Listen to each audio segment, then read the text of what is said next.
Which countries will become richer in the next few years? So here's something most people don't think about. Right now, while you're going about your day, the global map of wealth is being redrawn. Countries that were dirt poor 20 years ago are becoming economic powerhouses, and some that everyone assumed would stay on top, they're quietly falling behind. This isn't some vague future thing. This is happening right now, in 2026, and the data is pretty clear about who's winning. Let's get into it. Before we go country by country, I want to set something straight, because this stuff gets misrepresented all the time. A country can have massive GDP growth, and its people can still be struggling. The number goes up on paper, but it's not landing in people's pockets. So as we go through this, I'm going to flag when that gap exists. Okay, let's start with the biggest one, India. Seriously. The IMF just released its April 2026 World Economic Outlook.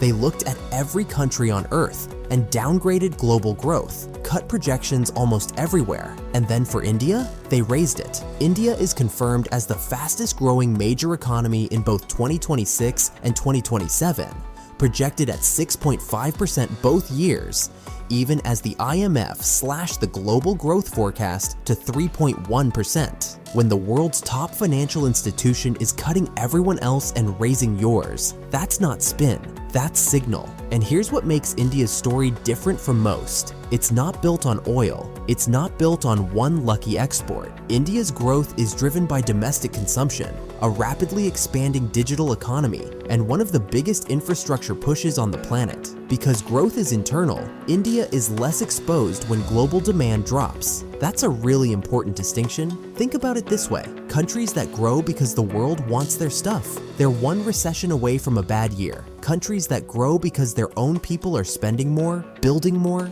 investing more, that's a different kind of engine. That's what India has right now. In Q2 of the last fiscal year, India's economy grew 8.2%, and S&P upgraded India's sovereign credit rating for the first time in 18 years. A credit rating upgrade means the world's financial system is saying, we trust this country's trajectory.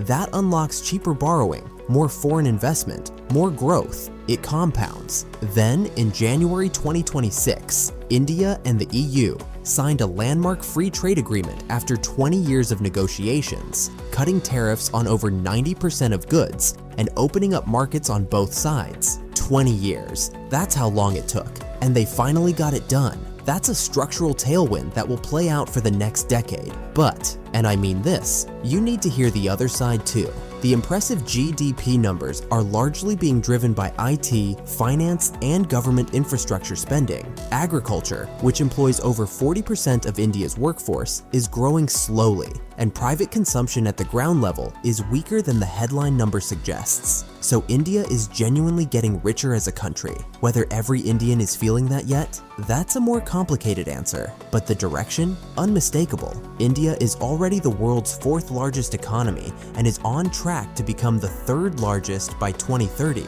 with GDP projected at $7.3 trillion. That's not a prediction, that's a trajectory already in motion.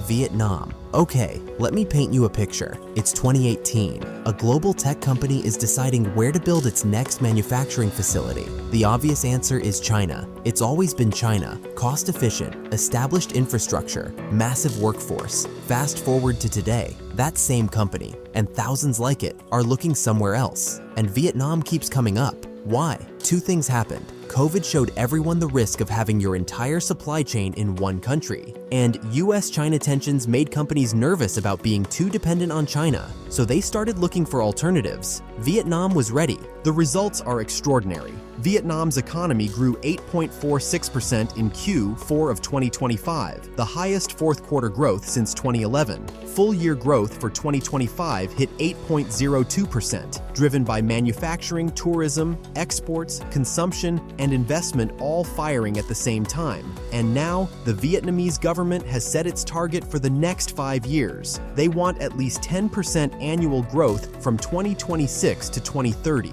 That's an aggressive call. They might not hit it every single year, but the fact that it's even in the conversation tells you where this economy is heading.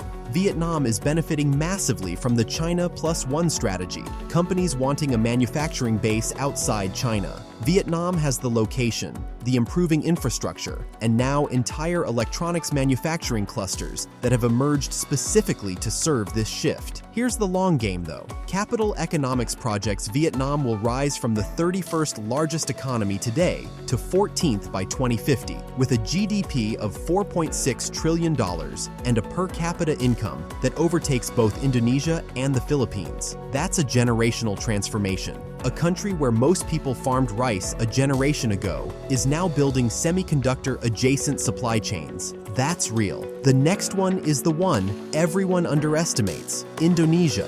This one frustrates me a little because it doesn't get enough attention. Indonesia is the fourth most populated country on Earth. It's the largest economy in Southeast Asia. It sits on enormous natural resources. It has a median age of around 30, meaning a huge young workforce that's urbanizing rapidly, and it's projected to grow 4.6% in 2026, backed by domestic consumption, infrastructure investment, and moderating inflation. Now, 4.6% sounds less exciting than Vietnam's 8%, but here's the thing. Indonesia is a much bigger economy. 4.6% growth on that base represents an enormous amount of new wealth being created. What makes right now interesting for Indonesia is that the government is making a deliberate strategic move. Instead of just digging up nickel and shipping it out raw, they're processing it domestically and positioning the country as a key player in EV battery manufacturing. That's not just selling a commodity, that's moving up the value chain. That's what separates countries that stay developing from countries that actually break through.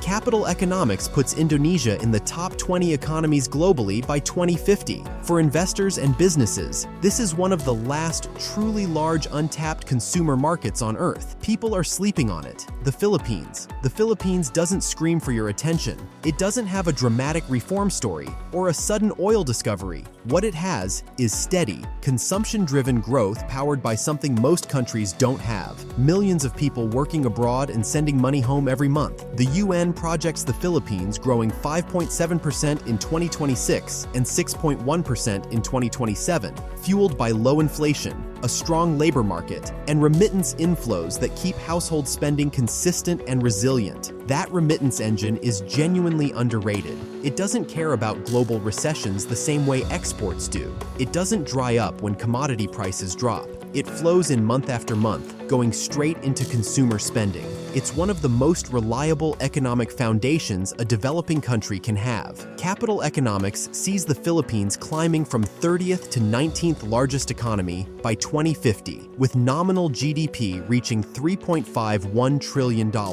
Fair warning though, the IMF flagged a domestic corruption scandal and rising oil import costs as near-term risks for 2026. The Philippines imports almost all of its oil, so when energy prices spike globally, it hurts more here than most places. Keep an eye on it. This one will genuinely shock you. Guyana. Okay, stop what you're doing, because this country's economic story is maybe the most extreme thing happening anywhere in the world right now. In 2019, Guyana was one of the poorest countries in South America, GDP per capita around $6,000. Most of the world couldn't find it on a map. Then ExxonMobil started pulling oil out of its offshore waters. Since 2022, Guyana's real GDP growth has averaged 47% per year. It is now the world's largest oil producer on a per capita basis, pumping around 900,000 barrels per day as of late 2025, with capacity expected to hit 1.7 million barrels per day by 2030. 47% per year, average. China's famous high-growth era, the one everyone calls a miracle, peaked at around 14%. Guyana is doing more than 3 times that. GDP per capita went from $6,000 in 2019 to $34,000 just 6 years later. Guyanese citizens are now technically wealthier on paper than most of South America, including Brazil and Peru.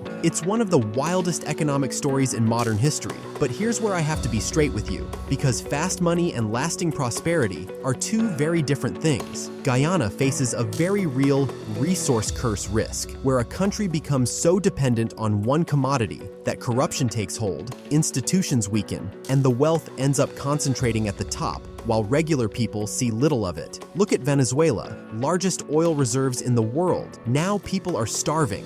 That's the nightmare version of this story. The risks are concrete: cronyism linked to the oil sector, ethnic tensions, and a territorial dispute with Venezuela, whose government has threatened to annex Guyana's oil-rich Essequibo region. Guyana has a once-in-a-generation chance right now. The money is real. The oil is real. What happens next depends entirely on whether the government manages this responsibly or lets it get looted. That story is still being written. Argentina, quick one here, but it matters. Argentina is doing something it hasn't done in over a century, running a budget surplus and bringing inflation down fast. The IMF projects Argentina at 4.5% GDP growth, the highest in Latin America for 2026. Inflation, which was at 211% when the current government took over, has come down to 31% and is projected to keep falling toward 20%. Is Argentina fixed? No. Is it on a meaningfully better trajectory than it was 2 years ago? Absolutely yes. If the reforms hold, Argentina has the natural resources, the agricultural capacity, and the educated workforce to be a genuinely prosperous country. It's been mismanaged for decades, but right now, the numbers are moving in the right direction for the first time in a very long time.